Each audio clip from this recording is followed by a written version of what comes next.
Hello जय हिंद साथियों, स्वागत है आप सभी का सत्य एक्सीलेंट यूट्यूब चैनल पे। आज की वीडियो में आप वैसे क्वेश्चन देखने वाले हैं जो परीक्षा में ज़्यादातर रिपीट हो रहे हैं। जी हाँ, जितने भी छात्र अपने कॉलेज के गए थे एग्जाम देने और जो कल मुझे व्हाट्सएप के माध्यम से जो छात्र ने बताया कि सर ये क्वेश्चन पूछा गया है, उसके आधार पर मैंने यहाँ पर क्वेश्चन सेलेक्ट किया है जो परीक्षा में रिपीट हो गए हैं। तो चलिए यहाँ पर क्वेश्चन स्टार्ट करते हैं। जितने भी आई सेकेंड ईयर के छात्र एग्जाम देने जा रहे हैं, मैं उनसे रिक्वेस्ट करूंगा कि आप सभी लोग इन क्वेश्चनों को जरूर देख कर जाइए। इसमें से आपका क्वेश्चन पूछा जाएगा। तो चलिए क्वेश्चन स्टार्ट करते हैं। पहला क्वेश्चन उनके द्वारा बताया गया था कि ये पूछा गया था, ईएमएफ की गणना करने का सूत्र क्या है।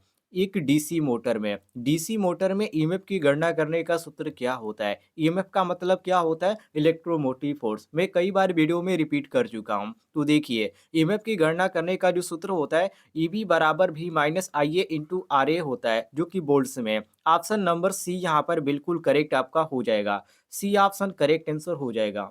आगे देखिए अगले क्वेश्चन को। अगला क्वेश्चन आपके सामने है साथियों, जिसमें यहाँ पर पूछा जा रहा है कि क्यों एक डीसी जनरेटर के आर्मेचर कोर को पटलित किया जाता है। पटलित का मतलब क्या होता है, लेमिनेटेड। तो लेमिनेटेड क्यों किया जाता है, ध्यान रखिएगा। लेमिनेटेड इसलिए किया जाता है साथियों कि जो डीसी जनरेटर होता है उसमें जो आर्मेचर होता है उसमें आपका ईडी करंट लॉस होता है, और ईडी करंट लॉस को कम करने के लिए पटलित किया जाता है। ऑप्शन में जो यहाँ पर दिया गया है आपका, ऑप्शन नंबर डी हमारा बिल्कुल करेक्ट आंसर हो जाता है। आगे बढ़ते हैं, अगले क्वेश्चन को देखिए। अगला क्वेश्चन आपके सामने, जिसमें पूछा जा रहा है कि क्यों डीसी जनरेटर अपने अवशिष्ट चुंबकत्व खो देता है। जनरेटर का नाम आपने सुना होगा, जनरेटर आपने देखा होगा। डीसी जनरेटर की यहाँ पर बात कर रहा है कि वो अवशिष्ट चुंबकत्व क्यों खो देता है। तो देखिए, कोई भी आपके पास जनरेटर है, ठीक है, डीसी जनरेटर है, यदि आप लंबे समय से उसको आप काम में नहीं ले रहे हैं, मतलब उपयोग उसका आप नहीं कर रहे हैं, तो वो जो क्या करता है, वो अपना जो अवशिष्ट चुंबकत्व है वो खो देता है। कहने का मतलब ये है साथियों कि जो उसकी दिशा होती है बदलने की, वो उसकी क्षमता जो है वो खत्म हो जाती है। मतलब रोटेशन की दिशा अक्सर बदलती रहती है। तो यहाँ पर जो आपका सही हो जाता है ऑप्शन नंबर डी। तो ये आपका अवशिष्ट चुंबकत्व है। ज़्यादातर आप डीसी जनरेटर को देखे होंगे, तो ज़्यादातर यदि आप काम में नहीं लेते हैं, तो वो अपना अवशिष्ट चुंबकत्व खो देता है, और इसी को यहाँ पर पूछ रहा है कि क्यों खो देता है। तो रोटेशन की दिशा अक्सर बदलती है, इसके कारण ऑप्शन नंबर यहाँ पर डी हमारा करेक्ट आंसर हो जाएगा। आगे देखिए अगले क्वेश्चन को। अगला क्वेश्चन आपके सामने है साथियों, जिसमें पूछा जा रहा है कि इलेक्ट्रोप्लेटिंग प्रक्रिया के लिए किस प्रकार के डीसी जनरेटर का उपयोग किया जाता है। ए ऑप्शन शंट जनरेटर का, बी ऑप्शन श्रेणी जनरेटर का, सी ऑप्शन विभेदक यौगिक जनरेटर का, डी ऑप्शन संचयी यौगिक जनरेटर का। तो साथियों यहाँ पर सही होता है ऑप्शन नंबर ए आपका, शंट जनरेटर का। इलेक्ट्रोप्लेटिंग प्रक्रिया के लिए जब पूछा जाए कि कौन से जनरेटर को हम उपयोग में लेते हैं, तो आप शंट जनरेटर बिल्कुल करेक्ट आंसर मारिएगा। आगे देखिए अगले क्वेश्चन को। अगला क्वेश्चन आपके सामने, जिसमें यहाँ पर पूछा जा रहा है कि आर्मेचर वाइंडिंग प्रतिरोध को मापने के लिए किस उपकरण का उपयोग किया जाता है। ए ऑप्शन मेगर का, बी ऑप्शन मल्टीमीटर का, सी ऑप्शन श्रेणी प्रकार ओम मीटर का, और डी ऑप्शन है केल्विन ब्रिज का। तो साथियों यहाँ पर आपका सही हो जाता है ऑप्शन नंबर डी। शायद मैंने कल के आपको लाइव वीडियो में आपको इसके बारे में जानकारी दिया था, मुझे याद है। ऑप्शन नंबर डी आपका करेक्ट आंसर हो जाएगा।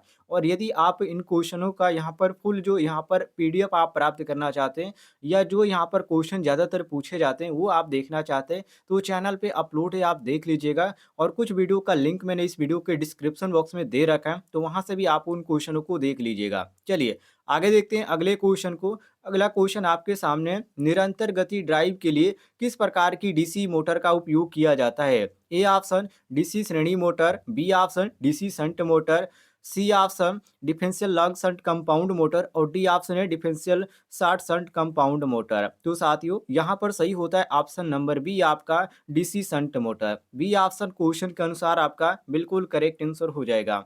आगे देखिए अगले क्वेश्चन को। अगला क्वेश्चन आपके सामने, जिसमें पूछा जा रहा है कि तीन बिंदु अर्थात 3 पॉइंट स्टार्टर में क्षेत्र के साथ श्रृंखला में जुड़े एनवीसी का उद्देश्य क्या है। एनवीसी ध्यान रखिएगा साथियों, ये किस चीज का पूछ रहा है, एनवीसी का। एनवीसी का पूरा नाम क्या होता है, नो बोल्ट कॉइल, इसको ध्यान रखिएगा। और इसमें यहाँ पर पूछ रहा है कि इसका उद्देश्य क्या होता है। इसका उद्देश्य ये होता है साथियों कि जो स्पीड होती है, ठीक है, जो इसमें इंक्रीज जो स्पीड होती है उसको रोकने में ये आपका सहायक होता है। और यहाँ पर जो आपका रोकने के लिए यहाँ पर इसका प्रयोग किया जाता है और यहाँ पर जो आपका ऑप्शन में देखने को मिल जाता है ऑप्शन नंबर डी बिल्कुल करेक्ट आंसर हो जाता है। डी ऑप्शन हम क्वेश्चन के अनुसार करेक्ट आंसर मारेंगे। आगे देखिए अगले क्वेश्चन को।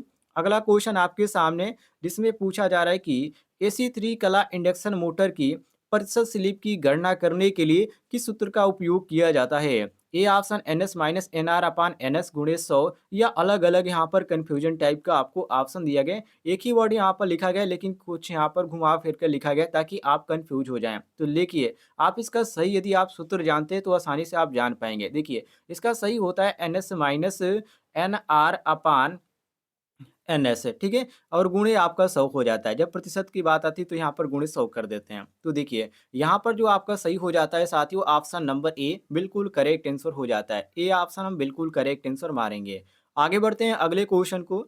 अगले क्वेश्चन को देखिए जिसमें अगला क्वेश्चन यहाँ पर पूछा जा रहा है आपके सामने जिसमें कहा जा रहा है कि 3 कला की स्क्वायरल केज प्रेरण मोटर की रोटर आवृत्ति क्या है? जो फ्रीक्वेंसी है इसकी वो फ्रीक्वेंसी क्या है? किस समय पूछ रहा है? तो यहाँ पर प्रेरण मोटर की रोटर आवृत्ति कह रहा है जो स्क्वायरल केज प्रेरण मोटर की। अब देखिए साथियों यहाँ पर आपका जो सही हो जाता है ऑप्शन नंबर ए क्योंकि आपूर्ति की आवृत्ति के ये क्या होता है ये बराबर होता है। क्या होता है? बराबर होता है। इसलिए यहाँ पर जो हमारा सही हो जाएगा ऑप्शन नंबर ए हमारा बिल्कुल करेक्ट आंसर हो जाएगा, मिला लीजिएगा।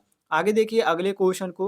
अगला क्वेश्चन आपके सामने जिसमें पूछा जा रहा है कि स्वचालित स्टार डेल्टा स्टार्टर में टाइमर का कार्य क्या है? टाइमर का नाम आपने सुना होगा। अब इसका यहाँ पर कार्य पूछ रहा है तो इसका कार्य ये होता है कि जो स्टार से डेल्टा में बदले, ठीक है? क्या होता है? स्टार से डेल्टा में बदलने का काम इसके द्वारा होता है। ऑप्शन नंबर यहाँ पर सी हमारा बिल्कुल करेक्ट आंसर हो जाएगा। सी ऑप्शन ध्यान रखिएगा। सी ऑप्शन क्वेश्चन के अनुसार करेक्ट आंसर हो जाएगा। ये परीक्षा में कई बार रिपीट हुआ है। आगे देखिए अगले क्वेश्चन को। अगला क्वेश्चन आपके सामने है साथियों जिसमें यहाँ पर पूछा जा रहा है कि स्टार्टिंग में रोटर सर्किट में बाहरी प्रतिरोध को 3 phase slip ring induction motor starter के माध्यम से क्यों शामिल किया गया है? ए ऑप्शन उच्च वर्णनी बलाघूर्ण पाने के लिए, बी ऑप्शन उच्च प्रारंभिक बलाघूर्ण प्राप्त करने के लिए, सी ऑप्शन लोड करंट को कम करने के लिए और डी ऑप्शन है शुरू करने में उच्च वृद्धि की गति प्राप्त करने के लिए। तो साथियों यहाँ पर सही हो जाता है ऑप्शन नंबर बी उच्च प्रारंभिक बलागुण प्राप्त करने के लिए। बी ऑप्शन आपका क्वेश्चन के अनुसार करेक्ट आंसर हो जाएगा। आगे देखिए अगले क्वेश्चन को। अगला क्वेश्चन आपके सामने जिसमें यहाँ पर पूछा जा रहा है कि एकल चरण मोटर्स में अपकेंद्री स्विच का कार्य क्या है? अपकेंद्री स्विच जिसको सेंट्रीफ्यूगल स्विच के नाम से भी जाना जाता है, अंग्रेजी में इसको सेंट्रीफ्यूगल स्विच बोला जाता है। अब यहाँ पर इसका कार्य क्या होता है? इसमें द्विधात्विक पत्ती होती है, ठीक है?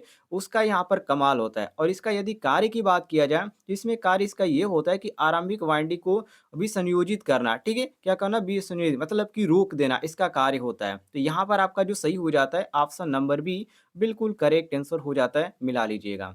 आगे देखिए अगले क्वेश्चन को।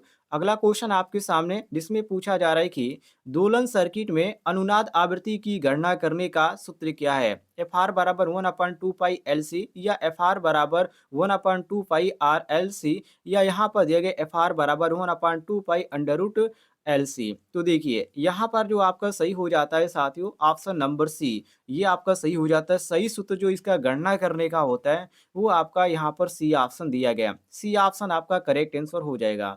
आगे देखिए अगले क्वेश्चन को। अगला क्वेश्चन आपके सामने जिसमें पूछा जा रहा है कि सीआरओ में टाइम बेस्ड कंट्रोल स्विच का या नाब का उपयोग क्या है? वेरी वेरी इंपॉर्टेंट क्वेश्चन है। देखिए इसमें जो आपका सही हो जाता है ऑप्शन नंबर ए स्विप जो स्पीड होता है उसका चयन करने के लिए। Option number A correct answer हो जाएगा।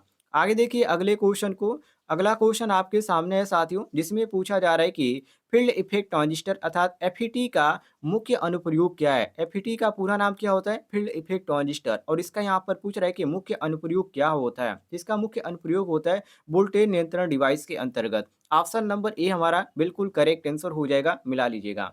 आगे बढ़ते हैं हम अगले क्वेश्चन को। देखिए अगला क्वेश्चन भी कई बार आपका रिपीट हुआ है, 2 बार अब तक पूछ दिया गया इसी साल। अब यहाँ पर देखिए कह रहा है क्वेश्चन में कि रिक्तीकरण क्षेत्र कैसे व्यवहार करता है अर्थात ये किस रूप में व्यवहार करता है?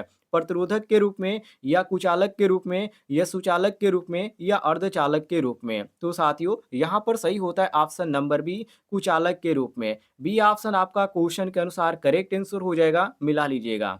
आगे देखिए अगले क्वेश्चन को। आपके सामने अगला क्वेश्चन है जिसमें पूछा जा रहा है कि पैनल बोर्ड में दो अलग-अलग अर्थिंग प्रदान करने का क्या कारण है? अर्थात इसके पीछे का रीज़न क्या है अलग-अलग अर्थिंग करने का? तो इसका सबसे बड़ा रीज़न ये होता है साथियों कि इसमें जो प्लेटें होती हैं, ठीक है, ध्यान रखिएगा, उनको अन्य विफलता के मामले में अर्थिंग सुनिश्चित करता है। तो यहाँ पर जो आपका सही हो जाता है option number D. D option आपका बिल्कुल करेक्ट आंसर हो जाएगा, मिला लीजिएगा। सभी क्वेश्चनों को ध्यान से देखते चलिए। अगला क्वेश्चन आपके सामने जिसमें पूछा जा रहा है कि एक कंट्रोल पैनल वायरिंग में पीवीसी चैनल का उपयोग किया है, एमसीबी लगाना या रिले लगाना या बिजली के तारों और सुरक्षा के लिए रास्ता देना या डी ऑप्शन डबल डेक सिरे संयोजन लगाना। तो साथियों यहाँ पर आपका सही होता है ऑप्शन नंबर सी, बिजली के तारों और सुरक्षा के लिए रास्ता देना। आपका सी ऑप्शन करेक्ट आंसर हो जाएगा। आगे देखते हैं अगले क्वेश्चन को जिसमें पूछा जा रहा है कि ऑपरेशन के मोड के अनुसार किस ड्राइव को वर्गीकृत किया गया है। वेरी वेरी इंपॉर्टेंट क्वेश्चन है आपका। देखिए इसमें जो वर्गीकृत किया जाता है कंटिन्यूस ड्यूटी ड्राइव, अर्थात हम कह सकते हैं निरंतर ड्यूटी ड्राइव को वर्गीकृत किया जाता है। ऑप्शन नंबर डी हमारा करेक्ट आंसर हो जाएगा। आगे देखिए अगले क्वेश्चन को। अगला क्वेश्चन आपके सामने जिसमें पूछा जा रहा है कि स्वचालित वोल्टेज स्टेबलाइजर में किस प्रकार के आउटपुट ट्रांसफार्मर का उपयोग किया जाता है। ऑटो ट्रांसफार्मर का या स्थैतिक ट्रांसफार्मर का या रिंग कोर प्रकार का ट्रांसफार्मर का या डी ऑप्शन है फेराइट कोर प्रकार के ट्रांसफार्मर का। तो साथियों यहाँ पर आपका सही हो जाता है ऑप्शन नंबर ए। यहाँ पर आपका सही हो जाएगा ए, ऑटो ट्रांसफार्मर का। ठीक है, ध्यान रखिएगा, ए ऑप्शन आपका सही हो जाएगा। आगे देखिए अगले क्वेश्चन को। अगला क्वेश्चन आपके सामने है साथियों जिसमें पूछा जा रहा है कि ऊंचे हेड वाले हाइड्रो इलेक्ट्रिक पावर प्लांट में किस टरबाइन का उपयोग किया जाता है। ए ऑप्शन कप्लान टरबाइन का, बी ऑप्शन आवेग टरबाइन का, सी ऑप्शन फ्रांसिस टरबाइन का और डी ऑप्शन है प्रतिक्रिया टरबाइन का। तो साथियों यहाँ पर आपका सही हो जाता है ऑप्शन नंबर बी, जिसको आवेग टरबाइन के नाम से जाना जाता है। बी ऑप्शन आपका क्वेश्चन के अनुसार करेक्ट आंसर हो जाएगा। आगे देखिए अगले क्वेश्चन को। अगला क्वेश्चन इसमें पूछा जा रहा है कि वितरण प्रणाली में वितरकों के लिए सब स्टेशन को कौन सी विद्युत लाइन जुड़ती है। फीडर जुड़ती है या वितरक जुड़ती है या सर्विस लाइन या सर्विस में। देखिए वितरण मतलब डिस्ट्रीब्यूशन की बात कर रहा है, तो डिस्ट्रीब्यूशन में आप देखते होंगे फीडर जिसको बोला जाता है, आप जहाँ से आप सप्लाई प्राप्त करते होंगे, ठीक है। आप देखिएगा जिसको ज़्यादातर पावर हाउस बोला जाता है, तो वो एक फीडर से जुड़ा होता है, ठीक है। कि यहाँ से यहाँ तक कि इस फीडर के नाम से जाना जाता है और इस फीडर को नाम से जाना जाता है। अलग-अलग आपका ये होता है फीडर। मतलब कि एक एरिया को यहाँ पर अलाइन सप्लाई करने के लिए एक फीडर का उपयोग किया जाता है अलग-अलग फीडर के अंतर्गत। तो देखिए इसको फीडर के नाम से जाना जाता है। तो ऑप्शन नंबर यहाँ पर जो आपका दिया गया है, ये आपका जो सही हो जाता है ऑप्शन नंबर ए, बिल्कुल करेक्ट आंसर हो जाता है। आगे देखिए अगले क्वेश्चन को जिसमें पूछा जा रहा है कि किस प्रकार को लोड जी श्रेणी एमसीबी द्वारा सुरक्षित है। सुरक्षित यहाँ पर लिखना चाहिए, यहाँ पर संरक्षित यहाँ पर लिखा गया। देखिए आवेग गीजर या एयर कंडीशनर या सामान्य प्रकाश व्यवस्था। तो इसमें आपका सही होता है सी ऑप्शन। ठीक है, ये क्वेश्चन थे जो कि अब तक यहाँ पर जो परीक्षा हुई है उसमें बार बार रिपीट हुए हैं। ऐसे ही आप डेली क्वेश्चन प्राप्त करना चाहते हैं तो प्लीज वीडियो पर लाइक और चैनल को सब्सक्राइब करना बिल्कुल ना भूलें।